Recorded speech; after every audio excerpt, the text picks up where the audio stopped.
man, we got some tragic news coming out of the west side of Chicago, where rising drill artist THF was unfortunately gunned down in a crazy late night drive-by incident that really no one would have expected in the area that he was in. A rapper known as Mr. Bus Stop for his drill hit Bus Stop, and basically being blamed by King Von for, misplacing Von's $20,000 one day, unfortunately met his demise on a crazy situation. Bro was definitely part of the history in Chicago's drill scene and shared a lot of the history with top artists and shooters alike throughout the South Side area. Man, we gotta talk about the crazy beef between him and another infamous rival that could have taken out THF because there's a lot more than meets the eye right now. But before we do, I'm gonna need you to do something for me. Like, comment, subscribe. Make sure you subscribe, hit that notification bell, and check out the merch link in the description at SafeSafeWorld.com. Man, we're gonna get into this right now. Let's go.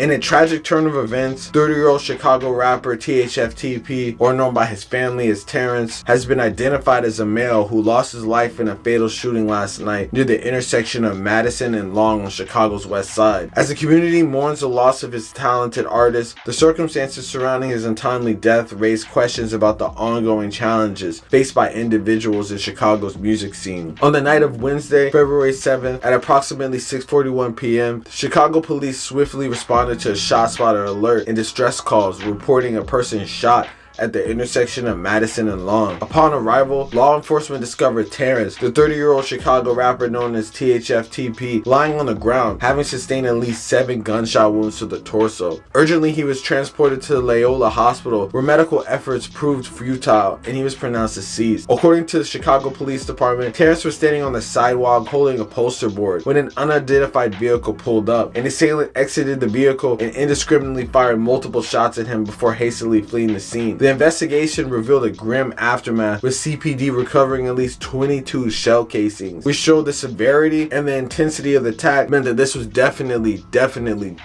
personal. In the wake of his devastating incident, as of now, there's no suspects been taken into custody, and Area 4 detectives have taken charge of the investigation, diligently working to place together the events leading to the tragic demise. It's honestly a pretty sad situation. After making it all these years, just to go out like this is honestly wild. But there's more forces at play within the gang-worn Chicago that caused the situation. To better understand how shit could even get to this point, we gotta tap into the activity within the city and understand the different sets at play that could have possibly played a role in this. Let's get into this. The war in Chicago.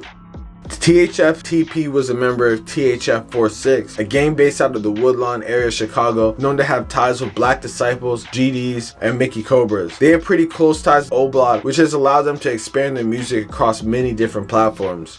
Being close initially with O-Block members like King Von would obviously have you getting some type of traction. It's crazy because he's basically became a major face in drill scene when some crazy misunderstanding happened when King Von basically aired him out in his story, saying that he froze in a fight in jail. But he was all amongst that scene long before this. And for some reason, Von took the time to tag him on his story and saying that he stole $20,000 from him. Honestly, I don't know how you just let people hold 20 bands and just leave it unattended, but it must have been some type of misunderstanding because others said that he was super trustworthy, But it just shows how close he was in that whole music scene right then and there. However, being so close to sets like O-Block, while it has its advantages in the music world and the clout world, definitely has some stark disadvantages, and that there are many ops that don't want to see you win. In fact, the most recent beef that many believe has something to do with this is the infamous beef with Young Money 051. Young Money 051 being one of the most infamous and most hated gangs in the city. They're not really known for having rappers like that, but straight known for taking out some of the biggest rappers in drill history. They've been accused of taking out legendary rapper L.A. Capone back in 2013.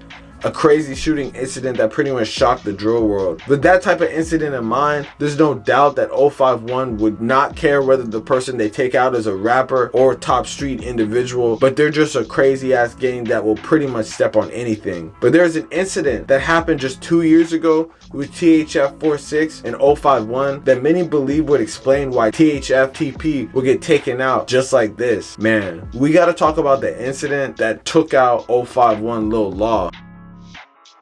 On the night of June 30th, 2022, 051 Lil Law, aka Lawrence Longstreet, was posted up on 4624 Ellis Ave in the south side of Chicago. That area was pretty widely known as sort of like the border between 051's neighborhood and THF's neighborhood, so many believe that he was looking to slide on them. He was apparently walking with a woman, and it seemed like he might have just been at the wrong place at the wrong time, because all of a sudden a shot spotter picked up 7 shots on the street, and police pull up to find him suffering from a gunshot wound to the chest with the firearm under his body. Unfortunately, after being transported to the University of Chicago, Law passed away at 11:30 p.m. that night. Not saying that THF necessarily had something to do with this, but they pretty much went straight to dissing him after he died. As you can tell, karma did not end well. The sad thing about these type of scenarios is that it's pretty much a never-ending cycle. One person gets taken out, another person gets taken out, and the crazy thing about it is it's not immediate. And that's one of the crazy things about 051 in general. Whether it was them, it could have been other people, but just saying, people do not forget. And it seems like it doesn't matter where you are, and it doesn't matter who you're with, but at the end of the day, people will find you or find someone that has something to do with it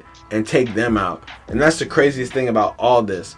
No one would expect the THF to really get taken out so far away from the south side, just being on the west side, but obviously he was getting followed by someone, and obviously they cared that much to follow him, you know, mad far away from where he was actually from, just to take him out. It's just a sad situation at the end of the day, because he had music and could have changed his life and did something different, but at the end of the day, when you're so stuck in this way and so stuck on this gang life, you're really gonna die for this stuff. You know, people really be dying for their convictions every day for this. It's something that people die behind, but it's something that people don't necessarily have to go out like that. That's kind of like the sad thing about it. But at the end of the day, none of these people were really saints, and they all kind of had something to prove. It's just sad seeing people get taken out like this, especially when you have like a promising career like this. They kind of knew what they signed up for, you know, dissing other people. Being in a gang in general, especially in Chicago, comes with all types of problems. Yeah, you get clout, and yeah, you could blow up in a music career, but the drill scene, music, honestly, outside of Chicago, people aren't really listening to it that heavily. And it seems like all Chicago artists, unless they leave the city, end up either getting gunned down or having a crazy amount of time in jail. That's like super sad, because I feel like out of all the cities that have really come up, Chicago has been one of the most influential. At one point, it was like the biggest scene, but really, there's only a couple rappers left, because all the top rappers all have either died or been sent to jail, man. And it's sad that this cycle keeps continuing, but there's really no way to fix it. You know, you can't really just go out and like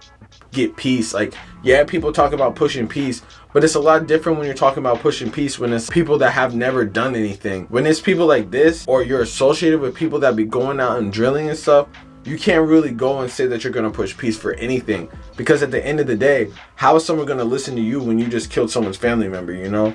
Or been associated allegedly with someone that killed someone's family member. So it's just sad. The cycle will continue. It's just sad that it was someone that had such influence and pretty much was coming up, which definitely is difficult. It's going to be difficult for his family, his fans, and everyone involved. But this is why you just got to be on your P's and Q's. I feel that people let their guard down when they're not in their neighborhood, and they probably think that it's all good.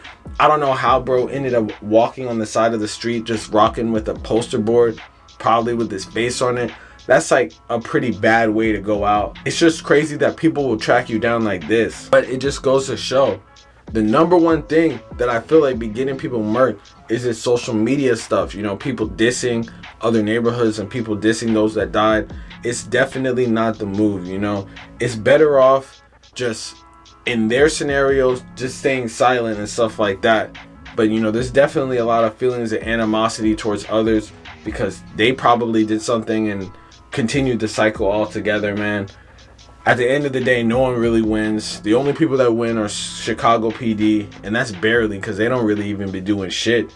They let all of this fucking murders and stuff happen just to lock them up like mad long later, man. They let them just run out with whatever they're doing just to go and get them later. But at the end of the day, it's not worth killing people over this stuff, because, you know, there's a lot more to live for. You know, you could be on No Jumper or something. You could be in a whole different state, like talking about your story and stuff like that.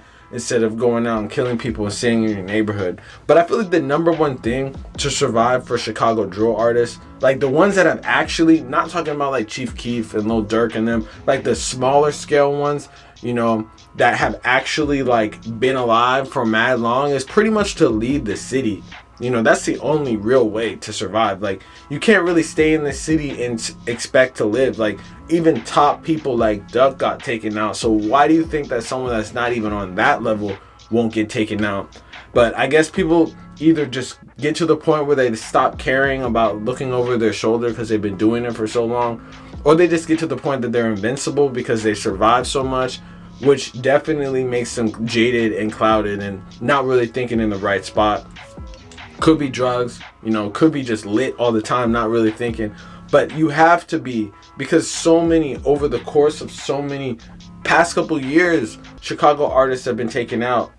And it's always in the least expected place. Like, it's like you got to expect the unexpected. It always seems like the last couple artists that were known that got taken out were in places that they wouldn't have expected it, you know. So you just got to be careful. Praying for everyone involved. So sad what happened. Hopefully they get some closure, and hopefully they just come to an understanding and this violence stops, man. But hey, let me know in the comments what y'all think, man. Real estate, say shit. You already know what's going on. Like, comment, subscribe, man. You already know. Peace.